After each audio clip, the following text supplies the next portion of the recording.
Let's talk about another issue that's been making headlines, and that is some of the actions the Trump administration has been taking against law firms that it sees as unfriendly toward it. Now, some pushback. We've got a federal judge blocking this new executive order from the president yesterday that punished one prominent law firm. That firm had successfully sued the news, Fox News, for promoting those false claims of election fraud. You might remember a few years ago. The judge called the order a, quote, shocking abuse of power. Is there a precedent for punishing a law firm for winning a case? I mean, talk about where we're at right now with this legal issue. So this is an issue I'm obviously biased on because as an attorney and having many colleagues and friends who are in these major law firms, I guess I have to say I feel a little protective of the legal profession. So forgive my bias. But this to me is playing out exactly as I predicted or thought it might, because when you attack law firms for their exercise of their First Amendment rights. And it is clear that advocacy to a court, litigating, arguing to a judge is a form of protected First Amendment speech. Okay, this is absolutely massive, and you need to stop what you're doing right now and pay attention, because a federal judge just blew the doors off Trump's corruption files, unsealing secret financial records, transcripts, communications, everything that Trump has been fighting like hell to keep hidden. We're talking about documents that allegedly reveal fraud, illegal directives, hush money payments, and active efforts to obstruct investigations. This isn't speculation or rumors or anonymous sources. This is a federal judge ordering the immediate release of actual documents that Trump desperately wanted to keep sealed. And the fallout is already catastrophic. Trump's cabinet is in total chaos. Congressional leaders are calling for arrests. White House officials are scrambling to save their own skins. This is the kind of bombshell that can bring down an entire administration, and it's happening right now in real time as we speak. But before we go any further, real quick, let's be honest. You can't really trust mainstream media anymore. That's why we built Pump Politics, to bring you real stories, real context, and no corporate spin. If you want to stay ahead of the headlines, join our free newsletter. We'll send the news straight to your inbox every day. Just click the link in the description to join. And if you just want to support what we're doing, join us, be part of the community that actually cares about the truth. All right, let's get back to the video. Trump lost when the Democrats had that election sweep. And that's how this hell month began for the president. You stack it all up, and even in these busy times with a million phone alerts, and what you see on your screen is overwhelming. Imagine if you were the politician at the center of all that. And those election wins or losses for Trump and his party, that was 3 weeks ago tonight. Though honestly, I don't know about you, could feel like a lot longer. And for Trump and his White House and the Republican Party, we know they think it's been a lot longer because they have been bruised every week since then. When you're dealt with bad news like that in politics, we all know the drill. You try to rebound, move on to something else.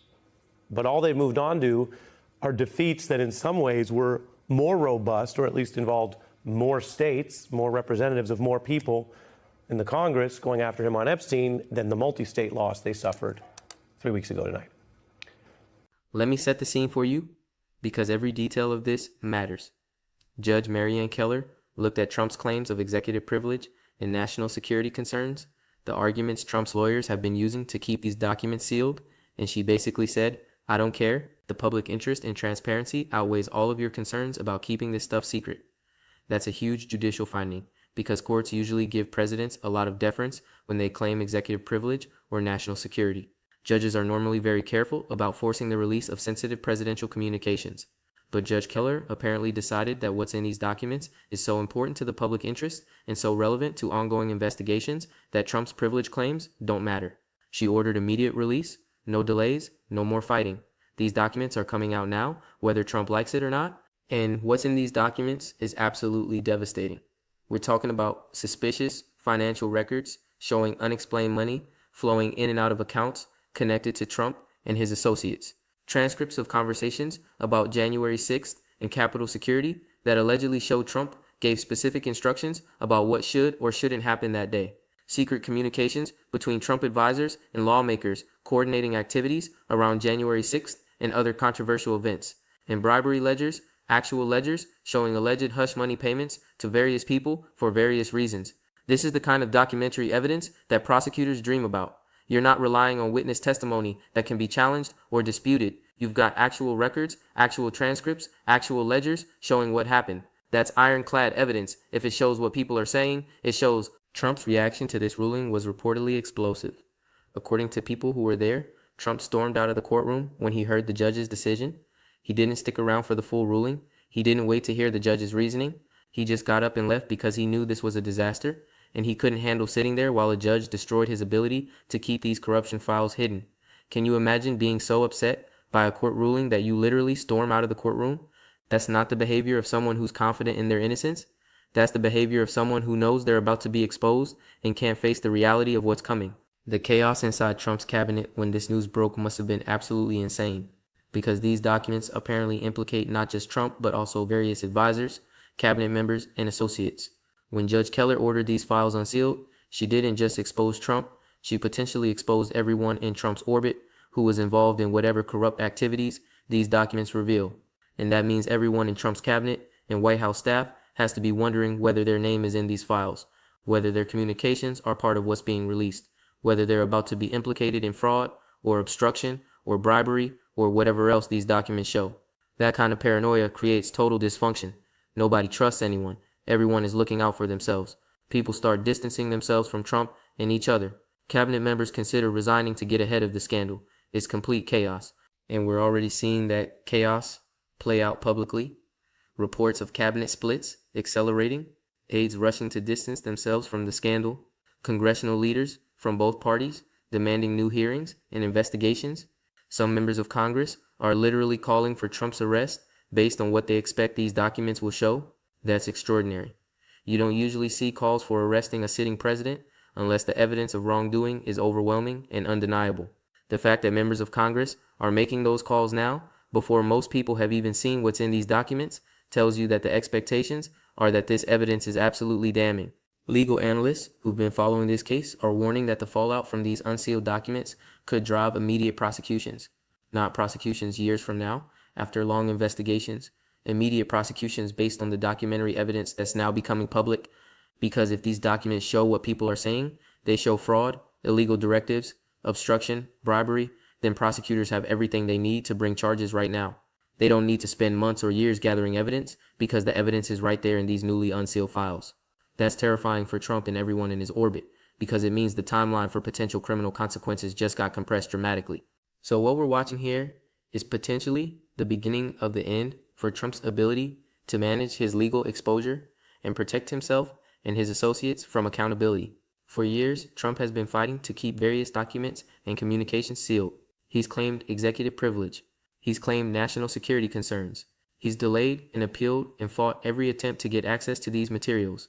And now a federal judge has cut through all of that and said no more delays, no more excuses. These documents are coming out and the public gets to see what's in them. That's a game changer that fundamentally alters Trump's legal position and political survival prospects. So let's break down exactly what Judge Keller ruled, what's in these documents, why Trump's privilege claims fail, what this means for potential criminal prosecutions, and how the chaos in Trump's cabinet reflects the panic about what's about to be exposed. All right, let's get into the specifics of what Judge Keller actually ruled and why this decision is so devastating for Trump's legal position. The core issue in this case involves Trump's attempts to keep various documents and communications sealed based on claims of executive privilege and national security. Executive privilege is a legitimate legal doctrine that protects some presidential communications from disclosure. The idea is that presidents need to be able to get candid advice from their advisors without worrying that every conversation will become public. National security concerns are also legitimate reasons to keep certain information classified. But both of these doctrines have limits. You can't just slap executive privilege or national security labels on everything and expect courts to let you hide whatever you want. Judge Keller looked at Trump's specific claims about why these documents should remain sealed and found them insufficient to outweigh the public interest in disclosure. Her ruling concluded that public interest and transparency outweigh every concern Trump's team raised. That's a powerful statement because it means the judge evaluated all of Trump's arguments, the executive privilege claims, the national security concerns, the arguments about why disclosure will be harmful, and rejected all of them as insufficient. The judge determined that the public's right to know what's in these documents is more important than Trump's interest in keeping them secret. That's a major judicial finding that strips away Trump's ability to control access to this evidence. So what exactly is in these unsealed files? Based on reports from people who've seen summaries or been briefed on the contents, we're looking at several categories of extremely damaging material. First, there are suspicious financial records that show unexplained money flows. These aren't just routine business transactions that happen to look a little odd. These are financial records where money is coming from sources that can't be easily explained, or money is going to recipients for purposes that aren't clear, or the amounts and timing suggest something improper was happening. Financial records like this are gold for prosecutors because they can trace money flows and establish patterns that suggest fraud, money laundering, bribes, or other financial crimes. And when those records get unsealed by a federal judge, prosecutors can use them as the foundation for criminal charges. Second, there are transcripts of conversations about January 6th and Capitol security. These transcripts allegedly show Trump giving specific instructions about security arrangements for January 6th. If those instructions show Trump was deliberately weakening security or preventing adequate protection for the Capitol, that's evidence of criminal intent to facilitate the violence that occurred. If the transcripts show Trump was coordinating with people who later participated in the attack, that's evidence of conspiracy. If they show Trump was aware of plans for violence and did nothing to stop it or actively encouraged it, that's evidence that could support charges related to the insurrection. These transcripts could be some of the most damaging evidence yet in investigations of Trump's role in January 6th. Third, there are secret communications between Trump advisors and lawmakers. These communications apparently show coordination around January 6th and other controversial events. If advisors were working with members of Congress to plan how to overturn election results, that's potentially criminal conspiracy. If they were coordinating the fake elector scheme, that's fraud. If they were planning obstruction of the certification process, that's criminal obstruction. The fact that these communications were being kept secret suggests the participants knew they were doing something improper. Nobody keeps communication secret if they're planning legitimate, legal activities. You keep communication secret when you're doing things you don't want others to know about because those things are wrong or illegal. Fourth, and perhaps most explosively, there are alleged bribery ledgers showing hush money payments. These ledgers apparently document payments made to various individuals to keep them quiet about things Trump wanted hidden. Hush money payments aren't automatically illegal, but they become illegal when they're made to hide criminal activity, when they're unreported in violation of campaign finance laws, when they're structured to avoid detection, or when they constitute witness tampering or obstruction of justice. If these ledgers show systematic payments to silence people who had damaging information about Trump, and if those payments were made in ways that violated laws, that's serious criminal exposure. And the fact that there are actual ledgers, written records of who got paid what and when, makes this evidence extremely powerful for prosecutors. Judge Keller's decision to override Trump's privilege claims is particularly significant because it shows how weak those claims were. Trump's lawyers have been arguing for years that these documents are protected by executive privilege and must remain sealed. They've said releasing them would compromise national security. They've warned about all kinds of terrible consequences if these documents become public. And Judge Keller evaluated all those arguments and basically said, nice try, but the public interest in seeing these documents is more important than your concerns about keeping them secret. That's a judge calling out Trump's privilege claims as insufficient or even pretextual. When a judge says the public interest outweighs every concern you raised, that's the judge suggesting you're making up reasons to hide things rather than asserting legitimate privileges. The immediate practical effect of this ruling is that prosecutors and investigators now have access to documentary evidence they've been seeking for years. They can review financial records to trace money flows and establish fraud or corruption. They can analyze transcripts to understand what Trump said and when he said it. They can examine communications to map out conspiracies and coordination. They can study payment ledgers to prove hush money schemes and witness tampering. All of this evidence can now be used in criminal investigations and prosecutions. And because it's documentary evidence rather than just witness testimony, it's much harder for Trump to dispute or explain away. Documents don't forget. Documents don't get confused. Documents show exactly what happened, and that makes them incredibly valuable for building criminal cases. The political fallout from this ruling is already catastrophic for Trump. When cabinet members and advisors realize their names might be in these unsealed documents, they start doing damage control. They consider resigning so they can claim they weren't really part of whatever corruption gets exposed. They start cooperating with investigators to get favorable treatment in exchange for testimony. They leak to the press to shape narratives about who knew what and who was responsible for what. That kind of self-interested behavior creates total chaos within an administration.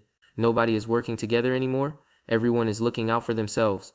Trust breaks down completely, and that makes it impossible to function effectively as a government. The reports of Trump storming out of the courtroom when the ruling was announced are particularly telling. That's not the behavior of someone who believes they did nothing wrong and has nothing to hide. That's the behavior of someone who knows they're in deep trouble and can't emotionally handle the reality of what's happening. When you storm out of a courtroom because you don't like what the judge is saying, you're essentially admitting that the ruling is devastating to your position.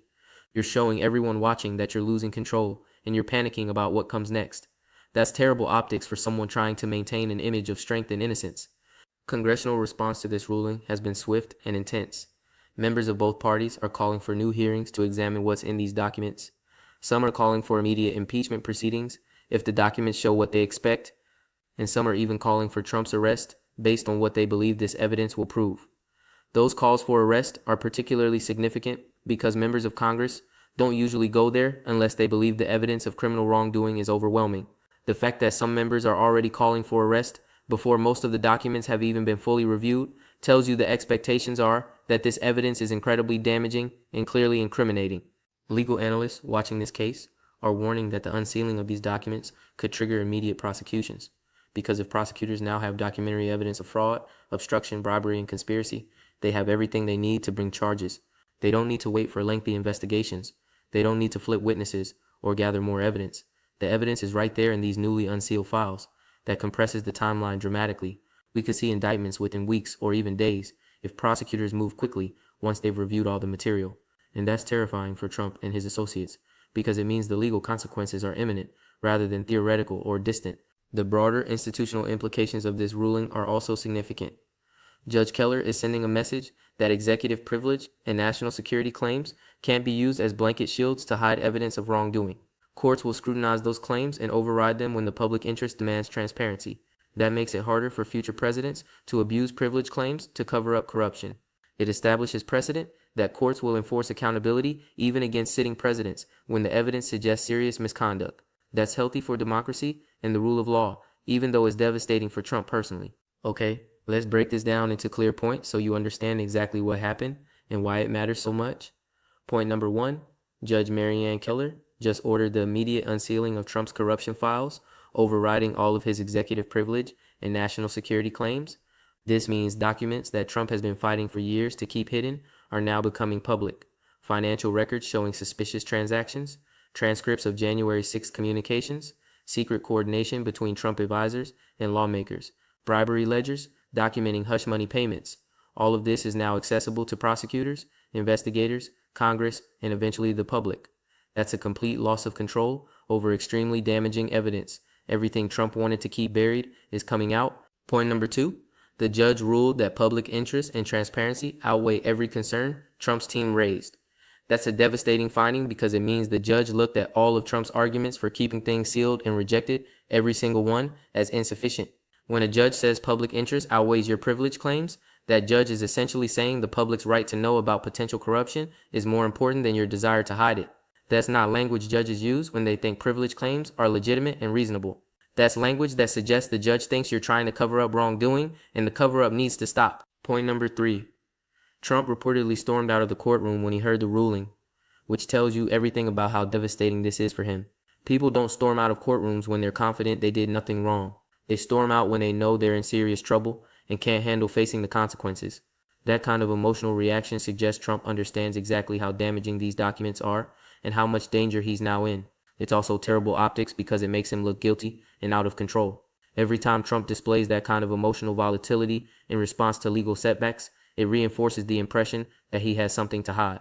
Point number 4, Trump's cabinet has descended into total chaos as members realize they might be implicated in the corruption files. When Judge Keller unsealed these documents, she didn't just expose Trump, she potentially exposed everyone around him who was involved in whatever misconduct these files reveal. That means cabinet members, White House advisors, and associates are all wondering whether their names appear in these documents, whether their communications are part of what's being released, whether they're about to face criminal exposure. That creates paranoia and self-interested behavior where everyone starts looking out for themselves rather than supporting Trump or each other. Cabinet splits accelerate, aides distance themselves from the scandal, people consider resigning or cooperating with prosecutors. It's every person for themselves when potential criminal charges are on the table. Point number 5. Congressional leaders from both parties are calling for new investigations and hearings, with some explicitly calling for Trump's arrest. That's extraordinary language that you don't see unless the expected evidence is overwhelming. Members of Congress are basically saying, we believe these documents will show clear criminal wrongdoing that warrants immediate prosecution. They're not waiting to see what the evidence actually says. They're confident enough, based on what they know or have heard, that they're willing to call for arrest right now. That tells you the expectations are that this evidence is incredibly damaging and clearly incriminating, and those expectations are probably based on briefings or summaries that congressional leaders have received about what's in these files. Now let's talk about what happens next, because this ruling triggers rapid consequences. Prosecutors now have access to documentary evidence they've been seeking for years. They can use financial records to build fraud cases, transcripts to prove intent, communications to establish conspiracies, and payment ledgers to prove bribery and obstruction. That means we could see indictments within weeks if prosecutors move quickly. For Trump's associates and cabinet members, the next few weeks are crucial. Those implicated need to decide whether to stick with Trump or cooperate with prosecutors for favorable treatment. History shows that when evidence against co-conspirators becomes public, cooperating early gets the best deals. We're likely to see a stampede of former Trump allies trying to cut deals and provide testimony. Each person who flips makes it worse for Trump because they can provide insider testimony about what Trump knew and directed. The political implications of this ruling extend beyond just Trump's legal jeopardy. This is happening as we head toward midterm elections. Democrats will use these corruption files as campaign material to argue that Trump and Republicans are fundamentally corrupt and need to be voted out of power. They'll cite specific transactions, specific communications, specific payments from these newly unsealed documents to make their case. And it's much harder for Republicans to defend against those attacks when the evidence comes from actual documentary records rather than just accusations or testimony. Documents are objective. Documents don't have political biases. Documents just show what happened. And if what happened was corrupt, that's a devastating political problem. For moderate Republicans who are trying to distance themselves from Trump's worst behavior, these corruption files make that job both easier and harder. Easier because they can point to the documents and say, see, I told you Trump was problematic, and here's proof. Harder because they're still members of Trump's party, and voters might hold them accountable for not doing more to stop Trump sooner. Some Republican candidates might decide their best strategy is to explicitly break with Trump and run on a platform of cleaning up corruption and restoring integrity. Others might decide to double down on defending Trump because their base demands it. Either way, these documents will dominate political discourse and force Republicans to take positions on corruption allegations that are now backed by documentary evidence. The institutional precedent this ruling sets is also important for the long term. Judge Keller is establishing that courts will not allow presidents to use executive privilege or national security claims as blanket shields to hide evidence of corruption. When the public interest in transparency is strong enough, and when there's reason to believe important evidence of wrongdoing is being hidden, courts will override privilege claims and order disclosure. That's a healthy development for accountability and the rule of law, because it means presidents can't just classify or privilege away evidence of their own misconduct. Future presidents will know that if they abuse their power and try to hide evidence, courts might force disclosure. That creates a deterrent effect that could prevent some future corruption. Here's the bottom line. A federal judge just blew open Trump's corruption files, ordering the immediate release of financial records, transcripts, communications, and payment ledgers that allegedly show fraud, illegal directives, obstruction, and bribery. The judge ruled that public interest in transparency outweighs all of Trump's privilege claims.